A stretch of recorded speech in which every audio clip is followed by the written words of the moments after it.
ಪೆಹಲ್ಗಾಮ್ನಲ್ಲಿ ನಡೆದಿರ್ತಕ್ಕಂಥ ಈ ದುರ್ಘಟನೆ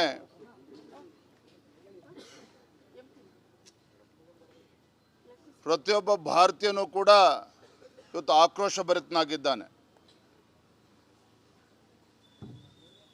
ಅಲ್ಲಿ ನಡೆದಂಥ ಒಂದು ಟೆರರಿಸ್ಟ್ ಅಟ್ಯಾಕ್ ಏನಿದೆ, ಕೇವಲ ಹಿಂದೂಗಳನ್ನು ಟಾರ್ಗೆಟ್ ಮಾಡಿರ್ತಕ್ಕಂಥದ್ದಲ್ಲ, ಭಾರತದ ಐಕ್ಯತೆ ಮತ್ತು ಅಖಂಡತೆಗೆ ಒಂದು ಧಕ್ಕೆ ತರ್ತಕ್ಕಂಥ ಕೆಲಸವನ್ನು ಅಲ್ಲಿಯ ಉಗ್ರಗಾಮಿ ಸಂಘಟನೆಗಳು ಮಾಡಿದ್ದಾರೆ.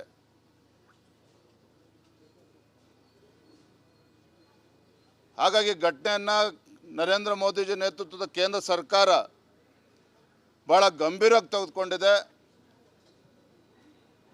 ಏನು ಹಿಂದೆ ಆರ್ಟಿಕಲ್ 370 ತೆಗೆದುಹಾಕುವ ಮುಖೇನ ಕಾಶ್ಮೀರದಲ್ಲಿ ಶಾಂತಿ ನೆಲೆಸಬೇಕು, ಕಾಶ್ಮೀರದಲ್ಲಿ ಇವತ್ತು ಪ್ರವಾಸಿಗರು ಹೆಚ್ಚೆಚ್ಚು ಬರಬೇಕು, ಕಾಶ್ಮೀರದಲ್ಲಿ ಇವತ್ತು ಸಹಜ ಪರಿಸ್ಥಿತಿಗೆ ತಲುಪಬೇಕು, ಈ ಒಂದು ಸದುದ್ದೇಶ ಇಟ್ಕೊಂಡು ಇವತ್ತು ನಮ್ಮ ಕೇಂದ್ರ ಸರ್ಕಾರ ಏನು ಹಲವು ತೀರ್ಮಾನಗಳನ್ನು ಕೈಗೊಂಡಿದ್ದು.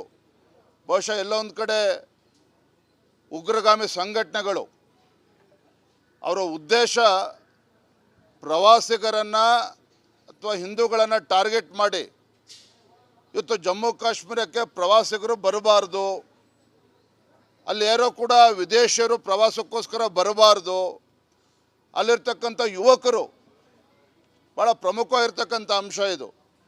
ಜಮ್ಮು ಕಾಶ್ಮೀರದಲ್ಲಿರ್ತಕ್ಕಂಥ ಯುವಕರು ಇವತ್ತು ಪ್ರವಾಸಿಗರು ಹೆಚ್ಚಾದಾಗ ಅವ್ರಿಗೆ ಉದ್ಯೋಗ ಸಿಗ್ತಾಯಿತ್ತು, ಅಲ್ಲಿ ಅವ್ರಿಗೆ ಉದ್ಯೋಗನೂ ಸಿಗಬಾರ್ದು, ಅಲ್ಲಿರ್ತಕ್ಕಂಥ ಯುವಕರು ಬೀದಿಗೆ ಬರಬೇಕು, ಅವರುಗಳನ್ನು ಎಕ್ಸ್ಪ್ಲಾಯ್ಟ್ ಮಾಡಿ ಅವರನ್ನು ಕೂಡ ಇವತ್ತು ಟೆರರಿಸಮ್ಗೆ ಬಳಸ್ಕೋಬೇಕು.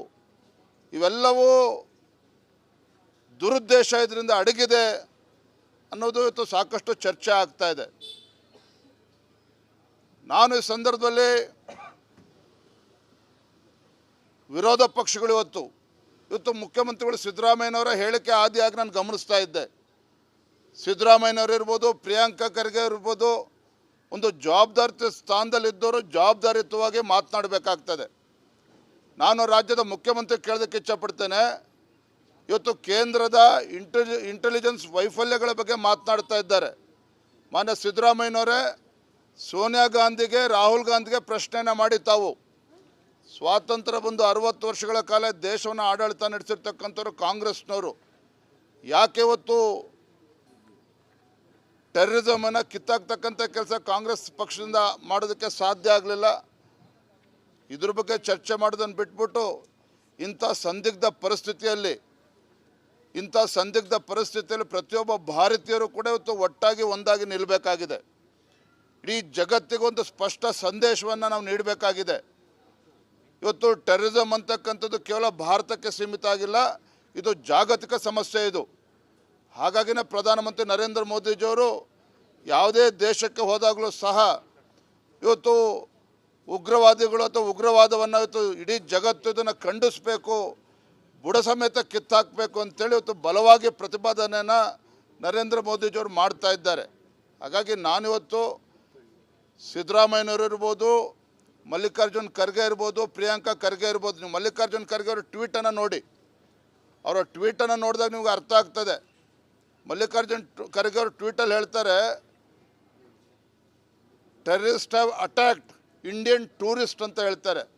ಪಾಪ ಮಲ್ಲಿಕಾರ್ಜುನ್ ಖರ್ಗೆ ಅವ್ರಿಗೆ ಹಿಂದೂಗಳು ಅಂತ ಅನ್ನಿಸ್ಲೇ ಇಲ್ಲ. ಅವ್ರಿಗೆ ಉಗ್ರಗಾಮಿಗಳು ಅಲ್ಲಿ ಪ್ರತಿಯೊಬ್ಬರೂ ಕೂಡ ಶೂಟ್ ಮಾಡಬೇಕಾದ್ರೆ ಅವ್ನು ಹಿಂದೂನೋ ಅವ್ನು ಮುಸಲ್ಮಾನ ಅಂಥೇಳಿ ಪತ್ತೆ ಹಚ್ಚಿ ಶೂಟ್ ಮಾಡಿದ್ದಾರೆ, ಗುಂಡಿಕ್ಕಿ ಕೊಂದಿದ್ದಾರೆ.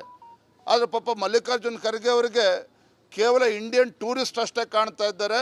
ಇವತ್ತು ಕಾಂಗ್ರೆಸ್ನವ್ರಿಗೆ ಹಿಂದೂಗಳು ಅನ್ನೋದು ಕಾಣ್ತಾ ಇಲ್ಲ. ಇದು ದೇಶದ ದುರ್ದೈವ. ಇದು ಇವಾಗಲಾದರೂ ಕೂಡ ಎಚ್ಚೆತ್ತುಕೊಂಡು ಇವತ್ತು ಭಾರತ ಇಡೀ ಜಗತ್ತಿಗೆ ಒಂದು ಸ್ಪಷ್ಟ ಸಂದೇಶನ ಕೊಡಬೇಕಾಗಿದೆ. ರಾಜಕಾರಣವನ್ನು ಮಾಡೋದನ್ನು ಬಿಟ್ಟು ಇವತ್ತು ಪ್ರತಿಯೊಬ್ಬ ಭಾರತೀಯರು ಕೂಡ ಇವತ್ತು ಒಟ್ಟಾಗಿ ಒಂದಾಗಿ ಈ ಸಂದರ್ಭದಲ್ಲಿ ನಾವು ನಿಲ್ಲಬೇಕಾಗಿದೆ. ಪೆಹಲ್ಗಾಮ್ನಲ್ಲಿ ನಡೆದಿರ್ತಕ್ಕಂಥ ಈ ದುರ್ಘಟನೆ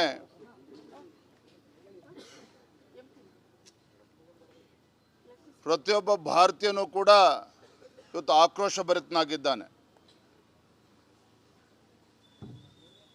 ಅಲ್ಲಿ ನಡೆದಂಥ ಒಂದು ಟೆರರಿಸ್ಟ್ ಅಟ್ಯಾಕ್ ಏನಿದೆ, ಕೇವಲ ಹಿಂದೂಗಳನ್ನು ಟಾರ್ಗೆಟ್ ಮಾಡಿರ್ತಕ್ಕಂಥದ್ದಲ್ಲ, ಭಾರತದ ಐಕ್ಯತೆ ಮತ್ತು ಅಖಂಡತೆಗೆ ಒಂದು ಧಕ್ಕೆ ತರ್ತಕ್ಕಂಥ ಕೆಲಸವನ್ನು ಅಲ್ಲಿಯ ಉಗ್ರಗಾಮಿ ಸಂಘಟನೆಗಳು ಮಾಡಿದ್ದಾರೆ.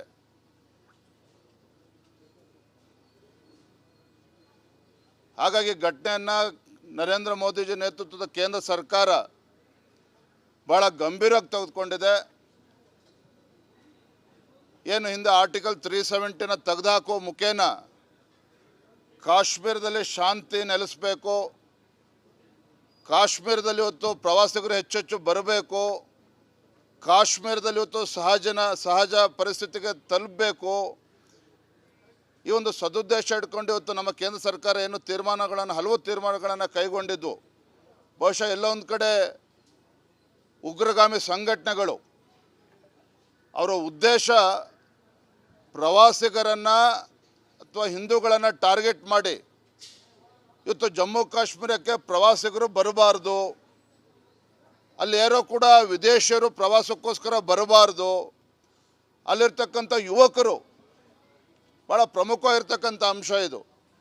ಜಮ್ಮು ಕಾಶ್ಮೀರದಲ್ಲಿರ್ತಕ್ಕಂಥ ಯುವಕರು ಇವತ್ತು ಪ್ರವಾಸಿಗರು ಹೆಚ್ಚಾದಾಗ ಅವ್ರಿಗೆ ಉದ್ಯೋಗ ಸಿಗ್ತಾಯಿತ್ತು, ಅಲ್ಲಿ ಅವ್ರಿಗೆ ಉದ್ಯೋಗನೂ ಸಿಗಬಾರ್ದು, ಅಲ್ಲಿರ್ತಕ್ಕಂಥ ಯುವಕರು ಬೀದಿಗೆ ಬರಬೇಕು, ಅವರುಗಳನ್ನು ಎಕ್ಸ್ಪ್ಲಾಯ್ಟ್ ಮಾಡಿ ಅವರನ್ನು ಕೂಡ ಇವತ್ತು ಟೆರರಿಸಮ್ಗೆ ಬಳಸ್ಕೋಬೇಕು. ಇವೆಲ್ಲವೂ ದುರುದ್ದೇಶ ಇದರಿಂದ ಅಡಗಿದೆ ಅನ್ನೋದು ಇವತ್ತು ಸಾಕಷ್ಟು ಚರ್ಚೆ ಆಗ್ತಾ ಇದೆ.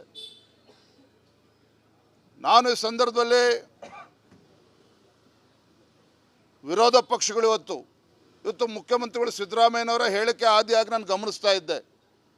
ಸಿದ್ದರಾಮಯ್ಯನವರು ಇರ್ಬೋದು, ಪ್ರಿಯಾಂಕಾ ಖರ್ಗೆ ಇರ್ಬೋದು, ಒಂದು ಜವಾಬ್ದಾರಿ ಸ್ಥಾನದಲ್ಲಿದ್ದವರು ಜವಾಬ್ದಾರಿಯುತವಾಗಿ ಮಾತನಾಡಬೇಕಾಗ್ತದೆ. ನಾನು ರಾಜ್ಯದ ಮುಖ್ಯಮಂತ್ರಿ ಕೇಳೋದಕ್ಕೆ ಇಚ್ಛಪಡ್ತೇನೆ, ಇವತ್ತು ಕೇಂದ್ರದ ಇಂಟೆಲಿಜೆನ್ಸ್ ವೈಫಲ್ಯಗಳ ಬಗ್ಗೆ ಮಾತನಾಡ್ತಾ ಇದ್ದಾರೆ. ಮಾನ್ಯ ಸಿದ್ದರಾಮಯ್ಯನವರೇ, ಸೋನಿಯಾ ಗಾಂಧಿಗೆ, ರಾಹುಲ್ ಗಾಂಧಿಗೆ ಪ್ರಶ್ನೆಯನ್ನು ಮಾಡಿ ತಾವು ಸ್ವಾತಂತ್ರ್ಯ ಬಂದು 60 ವರ್ಷಗಳ ಕಾಲ ದೇಶವನ್ನು ಆಡಳಿತ ನಡೆಸಿರ್ತಕ್ಕಂಥವ್ರು ಕಾಂಗ್ರೆಸ್ನವರು, ಯಾಕೆ ಇವತ್ತು ಟೆರರಿಸಮನ್ನು ಕಿತ್ತಾಕ್ತಕ್ಕಂಥ ಕೆಲಸ ಕಾಂಗ್ರೆಸ್ ಪಕ್ಷದಿಂದ ಮಾಡೋದಕ್ಕೆ ಸಾಧ್ಯ ಆಗಲಿಲ್ಲ?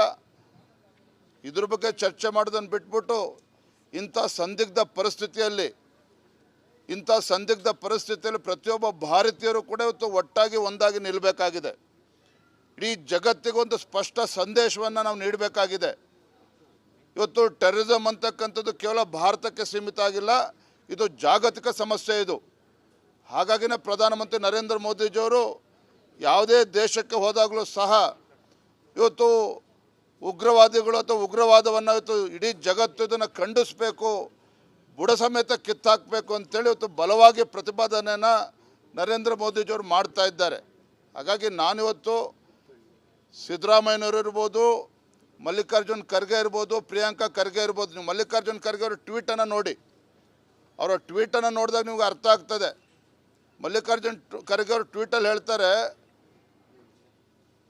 Terrorist have attacked Indian tourist ಅಂತ ಹೇಳ್ತಾರೆ. ಪಾಪ ಮಲ್ಲಿಕಾರ್ಜುನ್ ಖರ್ಗೆ ಅವ್ರಿಗೆ ಹಿಂದೂಗಳು ಅಂತ ಅನ್ನಿಸ್ಲೇ ಇಲ್ಲ. ಅವ್ರಿಗೆ ಉಗ್ರಗಾಮಿಗಳು ಅಲ್ಲಿ ಪ್ರತಿಯೊಬ್ಬರೂ ಕೂಡ ಶೂಟ್ ಮಾಡಬೇಕಾದ್ರೆ ಅವ್ನು ಹಿಂದೂನೋ ಅವ್ನು ಮುಸಲ್ಮಾನ ಅಂತೇಳಿ ಪತ್ತೆ ಹಚ್ಚಿ ಶೂಟ್ ಮಾಡಿದ್ದಾರೆ, ಗುಂಡಿಕ್ಕಿ ಕೊಂದಿದ್ದಾರೆ. ಆದರೆ ಪಾಪ ಮಲ್ಲಿಕಾರ್ಜುನ್ ಖರ್ಗೆ ಅವರಿಗೆ ಕೇವಲ ಇಂಡಿಯನ್ ಟೂರಿಸ್ಟ್ ಅಷ್ಟೇ ಕಾಣ್ತಾ ಇದ್ದಾರೆ. ಇವತ್ತು ಕಾಂಗ್ರೆಸ್ನವ್ರಿಗೆ ಹಿಂದೂಗಳು ಅನ್ನೋದು ಕಾಣ್ತಾ ಇಲ್ಲ. ಇದು ದೇಶದ ದುರ್ದೈವ. ಇದು ಇವಾಗಲಾದರೂ ಕೂಡ ಎಚ್ಚೆತ್ತುಕೊಂಡು ಇವತ್ತು ಭಾರತ ಇಡೀ ಜಗತ್ತಿಗೆ ಒಂದು ಸ್ಪಷ್ಟ ಸಂದೇಶನ ಕೊಡಬೇಕಾಗಿದೆ. ರಾಜಕಾರಣವನ್ನು ಮಾಡೋದನ್ನು ಬಿಟ್ಟು ಇವತ್ತು ಪ್ರತಿಯೊಬ್ಬ ಭಾರತೀಯರು ಕೂಡ ಇವತ್ತು ಒಟ್ಟಾಗಿ ಒಂದಾಗಿ ಈ ಸಂದರ್ಭದಲ್ಲಿ ನಾವು ನಿಲ್ಲಬೇಕಾಗಿದೆ.